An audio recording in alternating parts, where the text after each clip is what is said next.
What's going on, everybody? Super excited to bring you another episode of You Never Want to Miss a Monday Workout. This is a fitness show where we focus on helping people in the community get more life. It is International Women's Day, and it's actually Women's History Month. And so I'm dedicated uh, to interviewing all women for the month of March. And I'm super excited to have Lauren Griewski. Did I say it right? Yeah, nailed it. Okay. I'm excited to have Lauren on the show. So Lauren, before we dive in, I got a lot of questions for you, but I promise I'm not going to keep you on here too long. So if you would please let the audience know, give them a little background of your career and your fitness journey, if you would please. Yeah, sure. Awesome. First and foremost, happy International Women's Day to all of the amazing women out there, no matter where you are in your life. There is something very unique and special in you in this lifetime choosing to be a woman. And I celebrate everyone in their journey. And I also Mm, celebrate the men who are allies to women. And so thank you for everyone that supports women and for all the incredible aspects of what make women truly divine. Um, so jumping off from there in terms of my journey, I've had a career in entertainment, media, TV, and technology. And I started my career in New York City at Viacom on Nickelodeon and the MTV portfolio and business development. And then I spent some time at Vivo, which is an online music platform. I came to move to Roblox, which now is a sort of immersive metaverse style gaming environment. If you have a kid between like 7 years old and 14, you know about Roblox. Um, and I started developing their East Coast division here in New York. And then a company called Facebook called and asked me if I wanted to come lead their tech vertical. And so at the time, Wall Street didn't really believe in Facebook. If anyone remembers those days when no one really got what Facebook was going to do in terms of monetizing, but I saw it as an opportunity. And so I moved out west to San Francisco and spent 7 years building the rocket ship of Facebook, which we now know as Meta. I spent 2 years after that building my own consultancy and tech platform. And then I decided as I was consulting, I saw this unique wave around what we call Web3, which involves cryptocurrencies, blockchain technology, NFTs and tokenized rewards, and metaverses. And I've always been someone who wants to be on the cutting edge of what's new and being a pioneer to define new markets. I call it, creating in the white space. And so I joined a company where I am now leading monetization and partnerships as their chief revenue officer called permission.io. And so now I spend my time working with brands and companies in building into Web3 technologies. uh, So that's my career journey. wow. That it's extensive, obviously, right? And Yeah, so let's talk about fitness, right? Because I sure. remember when we first met, we were talking about a lot of the different competitions that you were involved in. So just talk a little bit about your fitness journey and some competitions that you've been involved in. Yeah, awesome. So, in terms of fitness, I have always been an athlete. I was a soccer player, gymnast, cheerleader, always kind of played every single sport. So that's in the lifeblood of who I am. And I think there's quite a bit of parallel between what happens as an athlete and what happens inside of the rest of our lives, in particular in the business world. Um, so they've always been an opportunity for me and an inspiration for me in the work I do and in the roles that I'm a leader or called to be a leader in. I started doing triathlons when I began my career in New York City, mostly because I came out of years of being an athlete and having a lot of structure into an environment of working and sitting behind a desk every day. And so I joined teams around triathlon and started my triathlon journey with Olympic distance triathlons. And then in 2011, I lost my brother. So my brother made his transition to the other side and I found Sorry to hear that. myself, yeah, thanks. I'm actually super close with my brother. Like he's always with me, even though I don't see him in physical form, like we hang and he's always here. Mm. But I found myself at the time, in my mid to late 20s processing grief and not like waking up just feeling super bummed out. And so I decided to do an Ironman triathlon because it was at the time something for me to wake up for and to get off the couch for.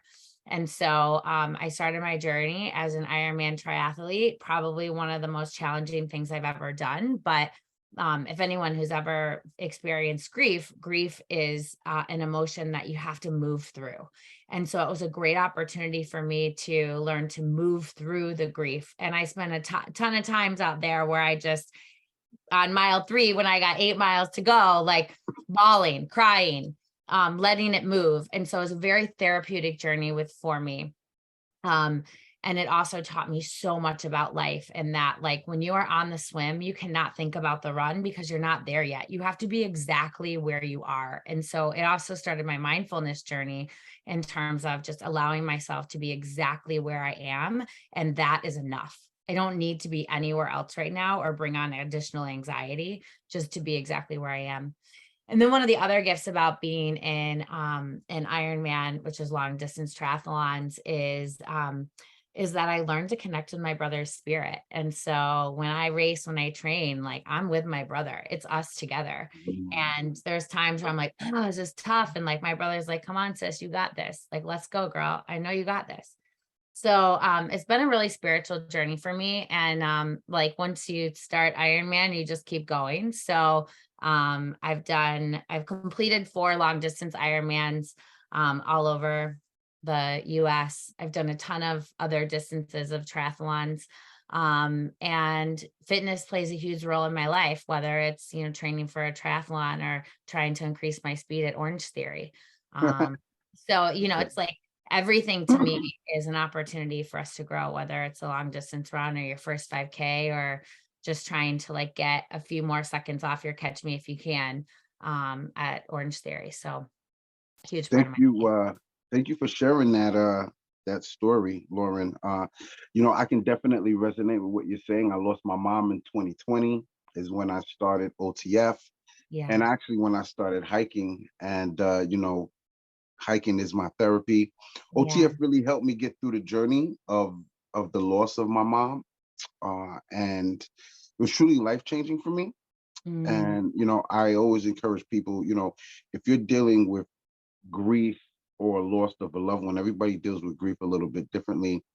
I think for me, pouring into myself, mm, right? Like before we got on the call, you was talking about self-care and self-love, right? So yeah. you're grieving, I think like pouring into yourself and investing in yourself even more is super important. Uh so Yeah, and I'll just it- add to that too, Gene, like it doesn't go without saying that, I'll be allowing yourself to also ask for what you need, which is like asking from ourselves what we need, because some days it is just sitting down or going out in nature on a hike and just allowing ourselves to grieve. Like grieve is a wave of an emotion. It shows up and it takes over, and you sit down and or you move and you have to feel it. And the other part of it that I think is really unique is community and allowing ourselves to be who we are and to be supported and to know like it's okay to show up like a mess, and it's okay to let it all hang out and to have a community show up for that sees you, that encourages you, that's going to meet you right where you are. And it's one thing I love about Orangetheory. Like I can get, if I just show up, then I'll just be with showing up. Then I'm going to get on the tread and I'm going to get a minute to walk. And then I'm going to get to turn on like, it's just one step at a time. And I think whether it's grief, whether it's a relationship, whether it's a challenge at work, whether it's just you woke up feeling like not so great about yourself for the day, like you just get to the gym as step one. Great. Then you got a whole community there and a coach that's like, helping you, guiding you through like your next step. And I think that's something so unique about Orangetheory that is, it really has become a community and a place where you can be yourself, but also be supported. I'm so glad you mentioned that, Lauren, because I got to tell you, when you first joined, I'll never forget. I don't think you really knew anybody at the studio No. when you first joined, and I'll never forget the first member mingle you came to, which was a hike actually. And now you got your clique, you got your circle of friends, at Yeah. OTF.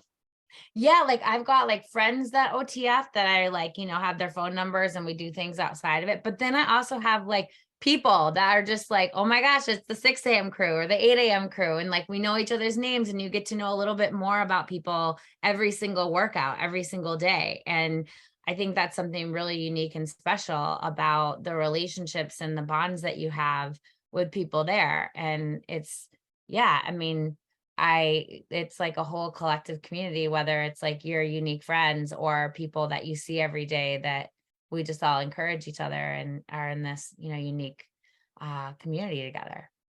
Absolutely. So I gotta ask you, Lauren, when I first met you and up until this day, you have a lot of energy. I I do. mean, you have a lot of energy. Where does this energy come from? And how do you wake up for a 6 a.m. class on fire the way you are? Yeah. Well, I think first and foremost, I have always had a lot of energy. I've always gotten like most spirited award or, most outgoing, like whatever it is, that's just who I be. That's who God created me to be. That's who I came into this lifetime as. And so some of it is intentional in terms of the work I do. I have a very um dedicated spiritual practice. So every day I Mm, gratitude journal, I meditate, I pray. I'm very involved in the Agape spiritual community, which is Michael Beckwith, who is based out of Los Angeles, which is where I moved from. So I do a lot of intentional work around my mind and the stories that I tell myself every single day. And so, first and foremost, if anyone's ever read the Four Agreements, one of the Four Agreements is to never take anything personally. And that takes work.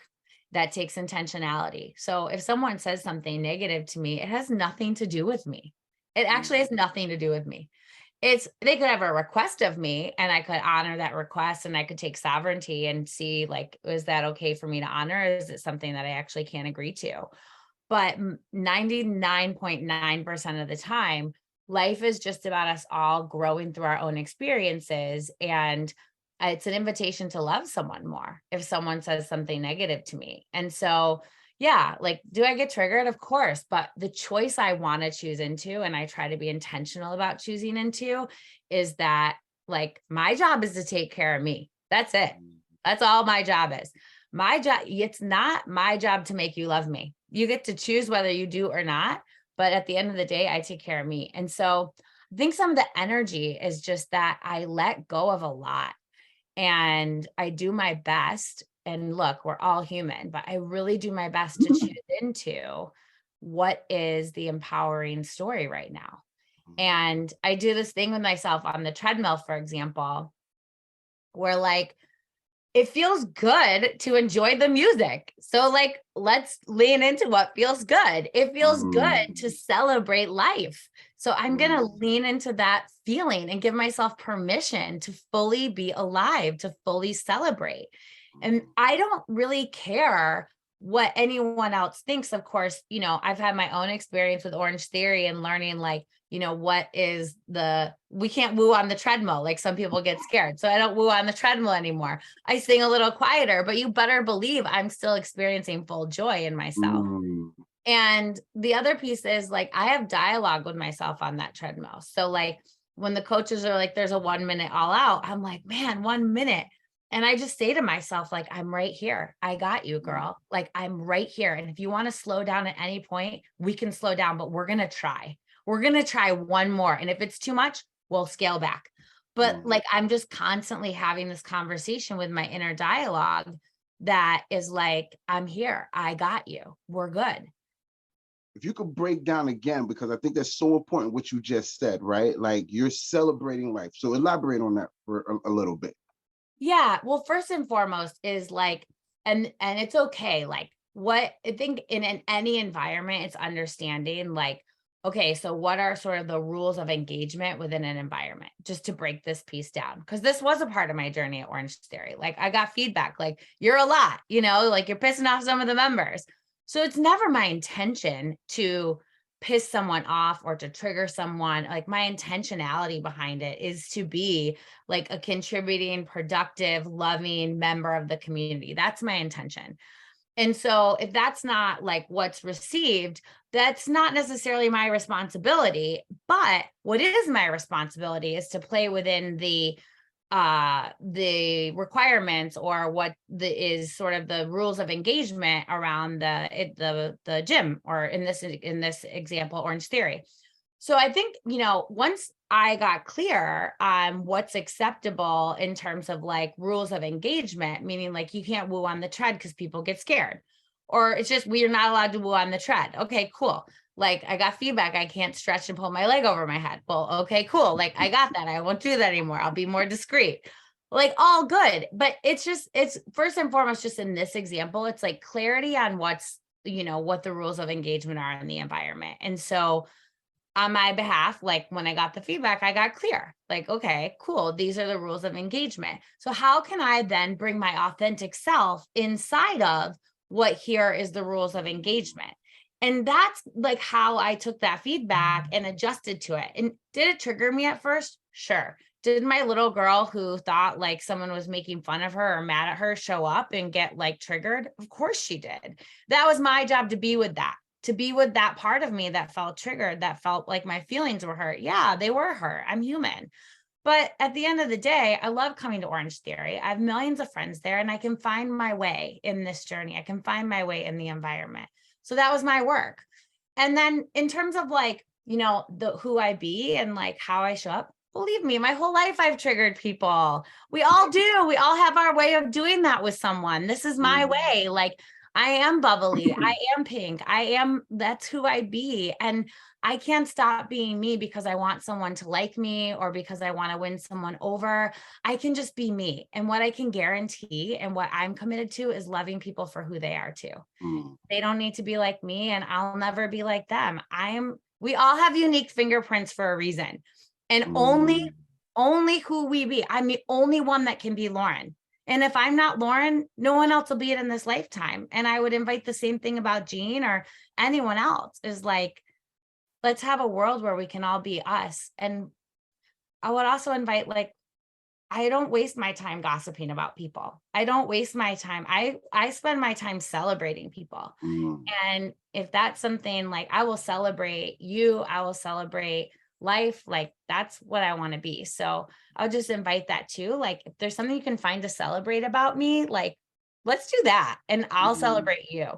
And that feels a lot better. And you attract better stuff in your life when you do that. Please dive into your daily habits, right? Like go into this ritual that you have. And before you do, what was the name of that book and who's the author? The Four Agreements by Don Miguel. Okay. Yeah, I got a lot of good books if you want some recommendations. So, okay. So my daily life, I wake up, I set my clothes out the night before to go to Orangetheory. So that's ready to rock. I think setting our intentions and being prepared is a huge, huge support system in at least my life. So I set my clothes out the night before. I wake up in the morning, I take my dog out first thing, and I do have coffee. I love coffee in the morning. I look forward to it the night before too. And then I come to Orangetheory and do a workout there. On my way home, I have kind of like a spiritual moment with the sunrise, with the day, all that good stuff. And then I do my morning practice is to journal, meditate, and then I do a daily reading from a publication called Science of Mind. And so that's what I do in the morning. And I have affirmations that are a part of that. It's it's one of my favorite parts of my day. And then I get to work and spend some time throughout the day working. I get up, I walk my dog, all that good stuff. And then in the evening times, it's usually different every evening. So for example, today's Wednesday. So I have a course this evening called She-Fi. It's about financial freedom, being feminine. And it's all about leveraging blockchain technology and Web3 as a means for financial independence. And then I'm in a band. So I had band practice this evening. Whoa, hold on. Whoa. This is new to me. You're in a band. Okay, we're gonna have to talk about that, but go on. Yeah. So I'm a singer in a band. So on Wednesday nights I have practice with the band. And then I'll come back and I'm also, I think I mentioned I'm a part of the Agape spiritual community. So I have class on Thursday nights for that. And so I have some reading and some growth work to do in alignment with that program. So I'll finish that up tonight.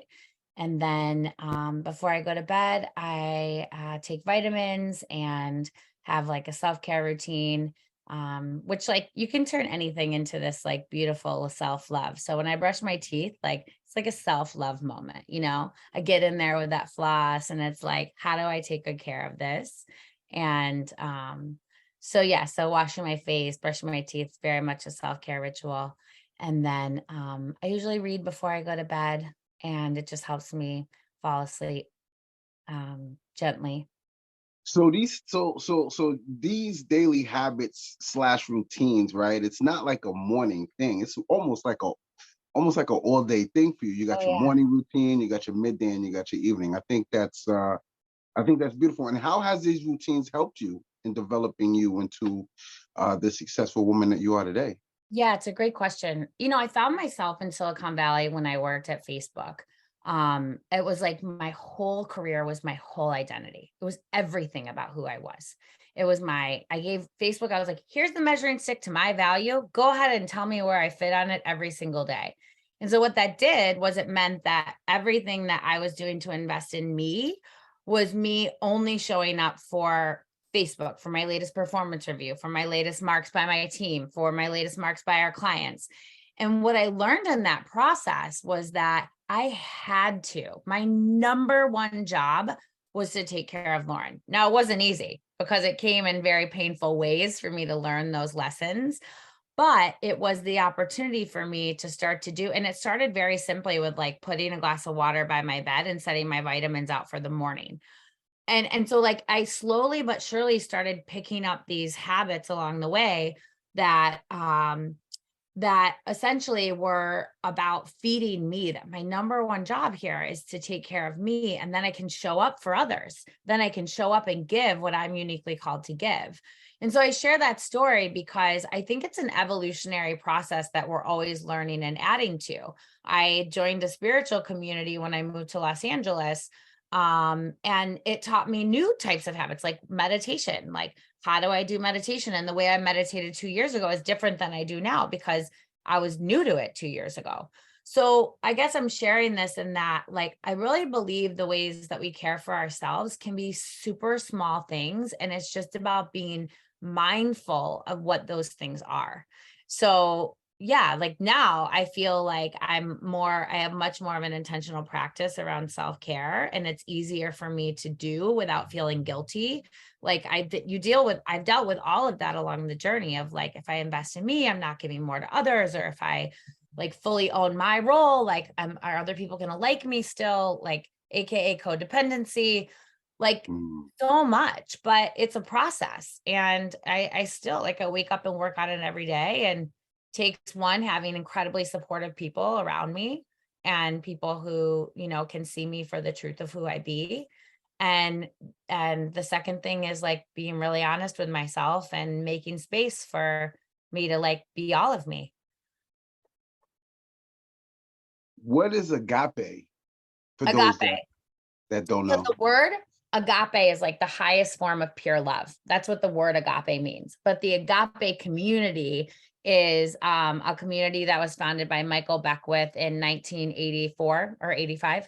And they are essentially a community that are based on the ideas of what's called New Thought, or unity. And the whole idea is, or science of mind. These are all different ways that it's described as. But essentially, it's a community of the most amazing, loving beings on the whole planet who are just here to make a beneficial presence on the planet.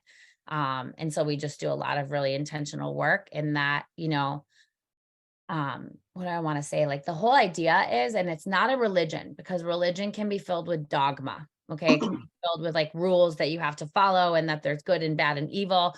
the whole idea and what I learned in this is that, like, Jean, I see you as a perfect emanation of universe, spirit, God. That's what I choose to see you as. Everything else, the personality, the this and that, like, that's all just stuff, right? So it's the same. And these are the principles I learned in Agape, which is like, I am God and God is me. You are God and God is you. We're just a reflection of this perfect divine universe. We're all one. And so that's like at the core fundamental of this is like, all we are is love. Everything else is just kind of made up stuff in this journey of life. And so I mean, maybe I could be a better representative and give you like the key tenets of what makes up this community, but ultimately, like, that's its perfection to me. And um, it's just such an amazing community. I would check out Agape if definitely highly recommended. Uh, that was amazing. Thanks for sharing. Yeah. So let's talk about this band. What's the name of your band? Life is so good because if I wasn't in the business world, I had this like dream of being like Mariah Carey or, like some pop diva. And in my heart, I am like, that's who I be. So, like, it's glorious how life works itself out. Like during the pandemic, I moved here and like, I was living in LA for a really long time. I was trained like, young as an opera singer. And during the pandemic, I was like, I want to start doing music again. So I started working with some voice teachers, this and that. And then as life would have it, there's a music studio right down the street. And I met the owner there, and then they asked me to join this band. And so that's what I do. And it's so fun. It's like what's one of my most favorite moments of the week. And we do like community shows, and it's really low key, but it's so perfect. And it's so freeing. And I just show up as myself, and I don't have to be perfect, and I don't get it all right, but that's what live music's all about. And what style of music? We do a lot of cover music, but all different styles. I mean, it's like a cover band. But we do everything from like, they just sent me Miley Cyrus Flowers. Like, so we're going to do Flowers tonight, her new song. But like, we do everything that's like old school jazz, like Patti LaBelle, or like we even throw in some Broadway songs, which they do for me every once in a while. But it's like a mix of everything, and it's a complete like journey. It's just an exploratory journey of expression. When's your next gig, if you don't mind sharing? I don't know, honestly. Like it might be like probably in May. I think we have something coming up in May, but sometimes like someone will call and be like, hey, can you guys come do a show at such and such? And so then we show up and do it. So Lauren, I had no idea what direction this interview was going to go in, because, as a podcaster, as an interviewer, I like to be as authentic as possible and not do too many research, right? Yeah. And it's just fascinating to hear this lifestyle that you live. Like, you're living your best life, truly. Mm-hmm. Okay. Now, I'm kind of jumping ahead of myself, but how is it that you can balance your career, staying healthy and wellness and self-care and self-love? Like, you have so much going on. How do you find the balance? Yeah. Well, I think one, like, being intentional about how I spend my time is really, really important to me. And so, like, there are certain things that structure my day. For example, working out in the morning, like that does not shift unless it's a rest day. And I very infrequently take a rest day, but I do. That workout happens. And then, my meditation, like there's just certain things that do not move, and I structure them into my day. And so I think of certain stuff as like, I am responsible for my time. No one else is responsible for my time. And when I keep that as like at the forefront of how I make decisions, I think before I agree to saying yes to something, like, does this fit? And for example, my boss like wanted to spend 30 minutes with me. No, he wanted to have time with me this evening. I'm pretty committed. And after my band, like, I need to have time for me. I can't do work that late into the evening tonight, or else it throws me off. My job is to take care of me. So what I could do is find 30 minutes before my class, and I have to stick to those 30 minutes. But that's on me not to have it go longer. That's my job to say, here's a boundary, and I have to, well, I can make time for you. Maybe, and if I couldn't, I couldn't, but I think in every choice I make, I just look at like, how does this support me? And am I going to be able to show up fully to the thing I say yes for? So I think that's a lot of it. And I will say the other part, and this has been a huge conviction of mine this year, is being really mindful of what I put not only in my body, like the food I eat, the alcohol I drink. I've been very convicted of that this year. It's so easy to meet a friend for dinner and just like have a few drinks. So I read a book called Quit Like a Girl. And for anyone who's been considering anything about drinking or alcohol or anything along those lines, I highly recommend this book. It is just like, it's one of my favorite books I've ever read on the subject. And then the other thing is like, what do we put in our mind? Because we are always feeding our mind. And I do not watch garbage on TV. I barely read the news. And I'm very intentional about what I consume in terms of content. And it even means like the different chat groups that I'm a part of with friends. I want to fill my mind with nourishing, high conversational content because it's food for our brain. And it's like I don't want to get too deep into the metaphysics of life, but we are like antennas. And whatever we put our antenna to, we're going to be attracting. And so I want to be attracting the highest quality everything. So Lauren, you just you dropping some golden nuggets today. For sure. All right, so let's talk about the triathlon and the Ironman. And I know you're running marathons as well. Yeah. But I wanna talk about the triathlon, right? So for those that don't know, what exactly is a triathlon and Ironman, and how do you train for that? Yeah. So Ironman, which is the long distance one, I say this humbly. It's an invitation for my ego not to get involved, but it is it's a 2-mile swim, a little bit more. It's like 2.4-mile swim. It is a 112-mile bike, and then it's a marathon, which is a roughly 26-mile run. After that, all in a row. So it's a long day. And this is Ironman. This is Ironman, yeah. And how many of these have you done? I have completed 4 Ironman. And it's a journey, like it's a huge commitment, because if you think about that, the amount of training you need to build into your schedule is pretty rigorous to get your body in that kind of endurance shape where it's going to be able to withstand that much physical activity in one day. So you have to train your body in a way that you're giving it enough hours of training and that you're eating the right foods, that you're going to bed early. So it's like weekends of like double 8-hour workouts, because you got to get yourself to a place where it can be out there between 12 to 15 hours. So you take yourself to a state of fatigue, and then that's where the training begins. When you're literally like, I have nothing else to give, that's when you start training for Ironman, because that's how it feels when you're out there.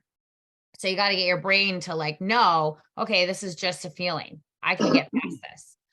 Ooh, that was powerful. This is just a feeling.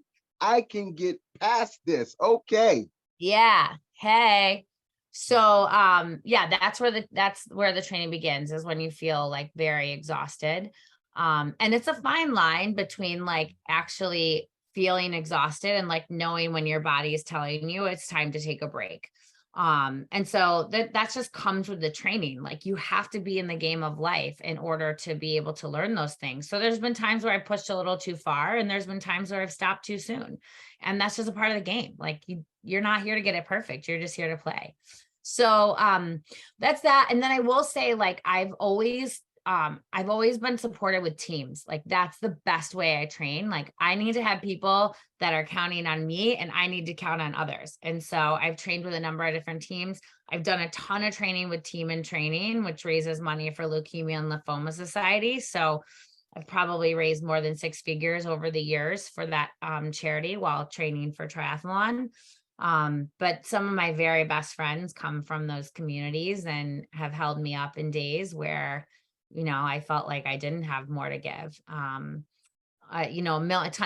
and tons of stories on that, but definitely and signing up for something massive, you don't do it alone. And even the people you live with, your families who pick up extra responsibilities so you can be gone for 8 hours on a Saturday and Sunday, or the people who just deal with you when you're grouchy because you're hangry or because you need to go to bed early. Like it takes a whole village of people. And I always say, like the famous quote, I don't know who said it, but we never do anything alone. We always stand on the shoulders of giants. And even like the people who support the races that come to volunteer at the tents to hand you water, to put Vaseline on your body when it's chafing, to cheer you on when you're like, I am spent. Like those are the giants too. And I get emotional thinking about it because like this whole ecosystem of life, we all support each other. And like that, I'm just like so grateful for the people who have held me up, and I feel the invitation as well in my life to do that with others. And so that's the Iron Man. What is a triathlon? Well, triathlon in general is swim, bike, run. And there's all different distances of a triathlon, but that's what makes it up. And you got a couple of races this year you're doing, right? I know we talked about a couple. Yeah. So I've been doing more running races this year, just because it suits my schedule better than triathlon. So I'll be running half marathon on the 19th in Brooklyn. It actually ends in Central Park, but it starts in Brooklyn. It's the United Airlines half marathon, which is great. And then there's a women's half marathon after that, and another race in Brooklyn, and a couple other marathons towards the end of the year. So how long have you been a member at OTF, and why do you love the workouts?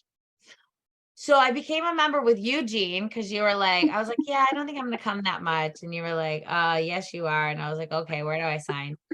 Um, so I've been a member now for a little over a year. I think maybe January of last year is when I joined. What I love about the workouts, well, I love the heart rate training. Like you cannot cheat. Like if I get stronger, my heart gets stronger, which means I have to like run faster to get in the orange Yeah. zone. And so I love that about the workout is that, I come in and like at a baseline, I want to get those 12 splat points. And at a baseline, I want to burn 400 calories during the workout. Like for me, those are my baselines. Do I hit it every time? No, but I hit it most of the time. And then, I really love the circuit style of workout, how we get to move around and work out the whole body, and that I have sovereignty over the weights that I choose, the speeds that I run, the way that I row.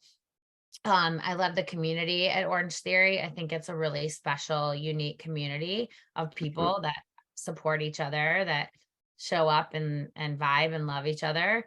So I love that. I think, all the coaches come in and give their all every single time. Like they really are coming in to give their all, and you feel that. And it doesn't matter where you go, because I travel all the time for work and I go to Orangetheories everywhere. And that's, you're going to get that experience. It's just in the lifeblood of how Orangetheory was designed. And sometimes I can't, like the 13th birthday is coming up this week. And I'm like, I can't believe it's only been around 13 years. Like there's so many of them everywhere. You feel Yeah. like the franchise is so successful. It's like surprising to me that it's only been around 13 years, but I guess it speaks to like, the product, the workout, the franchisee model. So yeah. And then just like the spirit that's embodied among all the employees and coaches. Lauren, I agree with you 100%. Everything that you said, the community, the workout style, the fact that you can work out at your own pace. You don't got to think about the workout. It's backed by science, heart rate Right. based. I mean, we can go on and on. I never leave a workout not burnt out. I always leave a Right. workout. I'm sweating. I feel exhausted, but also like I don't want to say liberated, but I'll use OTF's quote, like, I feel like I gained more life, right? So Yeah. now, if I do a workout on my own and I'm not sweating, or if I work out somewhere else and I don't get that feeling, I feel like I cheated myself. Uh-huh. Orange Theory, hands down, for me, uh, challenges me and pushes me every single workout I take, every Right. single one.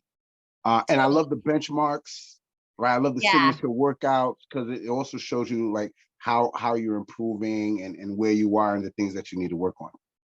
totally. And I think the other thing about like Orange Theory is like during those benchmarks, especially, it's like some days, we may not have gotten as much rest as we did the 3 months ago we did, or maybe we're nursing an injury, or maybe there's like so much other stuff that's going to contribute to us getting better at those benchmarks. I just bring this up as like also it's this opportunity to grow with ourselves. It's like the performance is one thing, but the other thing is like this self-discovery, this self like love and journey. And it's like just showing up and being willing. That takes courage to be willing to say, I'm going to do this benchmark regardless, and to allow yourself to be with whatever that score is. Like maybe you had to pause during it because something hurt, or because whatever it was, like you showed up.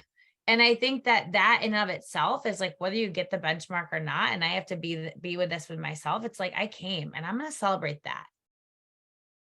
Thank you for sharing that, Lauren. So we're going to switch gears a little bit. Excuse me, we're coming down the stretch, but I will Okay. say, I don't know too many women that's involved in cryptocurrency, right? Now, listen, I'm not in the industry. Would you agree with that? Is that a false statement, or, Look, I don't know what the hell I'm talking about. I mean, there are more women now in it than ever. The women's community inside of crypto and what we call Web3 is one of the most amazing, loving communities. Like women are helping other women in a way I've never seen before in other industries. So I love that about it. And I am like a huge advocate and proponent of these women's communities. Anyone that's interested, like reach out to me. I can plug you in, even if you know zero, but you're curious. Please reach out and I will be happy to plug you in and get you started on your journey. It doesn't cost you anything to learn. So just know, like, you can start with learning, and the best way to get involved is to be empowered. And so it's also my commitment to help women feel supported and empowered in this space, in any space, but especially in this new emerging technology.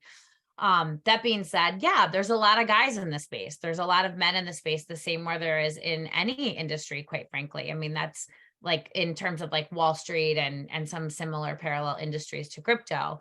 But that in a lot of ways, that's never intimidated me. Maybe it's because I grew up with a brother and a dad who always called me a leader and who always told me that I was, a leader and never to follow things because it was what the group was doing, but to do it because I knew it was right. And instill those kinds of virtues in me. And I don't necessarily see, I mean, sometimes it's kind of fun when I'm on like investor calls to like take a screenshot and be the only woman and like to tease with my women communities about it. But look, I mean, I see us all as, it's one opportunity. And like, it doesn't matter whether you're male, female, non-binary, whatever you are, like there's space for everyone here. Now, do we have a long way to come in terms of like inclusivity and men being more mindful of how they're allies for women and women being more mindful of how they can invite men to be allies? Yes, there's a long way to go, but it's a work in progress. And so I say, like, it doesn't intimidate me to be the only woman in the space or a minority in the space. But I do think, it's our responsibility as women and as men to acknowledge those things and to work together to close the gap. What advice would you have for women that's struggling with the career and fitness balance? Um, Look, I think it all comes down to where we're giving away our power, where we're giving away the measuring stick to our value. And so I would say it's not so much that it shows up with like your fitness and work balance. I think what happens in one aspect of our life happens everywhere. If it shows up in one place, it's showing up everywhere. So I would say more of like, I would ask the questions to myself if I'm saying like, oh, I can't fit in a workout or my work is too demanding. Like I would just be with the stories we're telling ourselves, which is like, is that true? Like, is it true that the work is too demanding and you don't have time, or is that just a choice? And that's where I would start. And then what I would also say is like, do things that kind of feel risky. Like it's hard to prioritize ourselves, our workouts. So maybe like try one day and see what that feels like, and see like, did like the world fall apart, or did I lose my job or make my team upset because I prioritized my workout? And if they're upset, can they be with that? Can they handle that they're upset? Like, you get to do you and I'll do me. And my choice is to prioritize me. And what I'll also say is, as we grow as individuals, as we raise our vibration, our life changes. It cannot stay the same. Nothing will change. So maybe you do lose that job, but I guarantee the next best job is vibrating where you've grown and your old job's here. It doesn't match anymore. It has to fall away. But the next best thing that's better for you is here, and it's vibrating at where you have changed.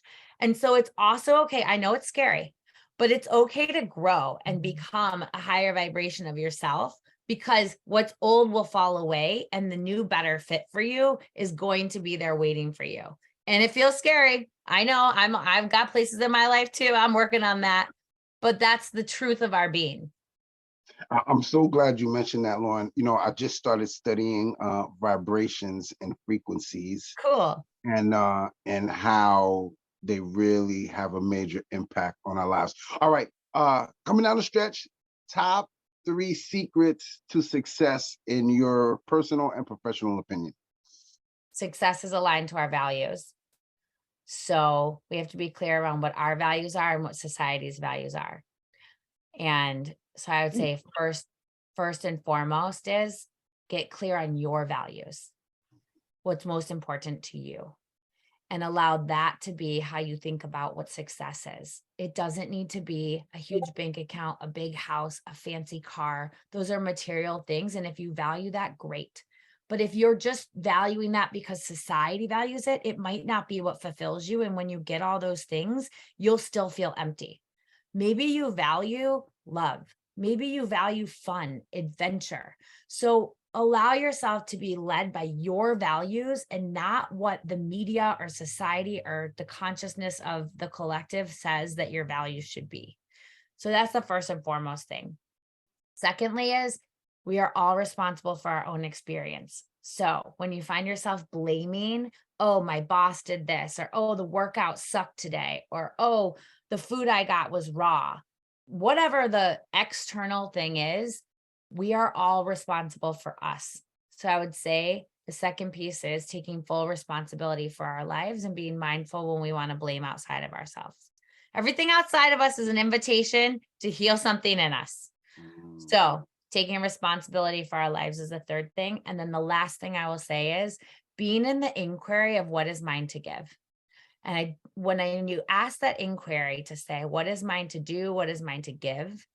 That is like the highest question that you can ask about where you're placing your energy and your efforts. Sometimes it's yours to give, to just sit and hold in your heart a prayer for some tragedy that's taking place. That could be yours to give. Maybe yours to give is to go show up and cheer on your son or daughter's sports team. Maybe that's yours to give. Maybe yours to give is to write a poem and share that on social media. But I think when we can think about and hear, like, what is ours uniquely to give, that's where we're also most fulfilled. And it doesn't have to look like, sacrificing anything that is not yours to give. You might not be called to give money, and that's okay. You may be called to give your art or your soul or, whatever's there for you. So boiling those down to not make them so wordy, I think first and foremost, get clear on your values. Fuels me. What fuels you? I love people. I love being in community. That's really, really important to me, is to be in community around others. I love love. I lead with an open, vulnerable heart, and that's who I be. And yeah, just being in contribution. Like I'll end with this is like, we all have unique fingerprints, because if we don't leave this lifetime giving the gifts that are uniquely ours, they won't get given. Say that one more time, Lauren. That's a great way to end the show. One more time for those of you that may have missed it. So we all have unique fingerprints because what is uniquely here in ours to give will not be given if we don't do it in this lifetime. Lauren, how can people get in touch with you? Well, I love if you get in touch with me. So it's an open invitation to that. All of my social handles are at Lauren Griewski. So LaurenGriewski. My email address is laurengriewski@gmail. So you can always find me by my name. There's not another one. I'm the only Lauren Griewski that exists. So yeah, DM me. I'm mostly on Twitter, Instagram, LinkedIn. I do not really go on Facebook often, so I probably won't get your message if you message me there. Or feel free to send me an email. And who knows? Where I always say we meet each other by divine appointment. So whatever it is that's on your mind, please reach out. Well, Lauren, listen, I know you're a busy person. I truly, truly appreciate you taking the time, almost an hour, and having this high level conversation. My pleasure. I got to tell you what fuels Gene is I love meeting people. I love meeting new people. I love learning from people. And I will never see you the same, Lauren.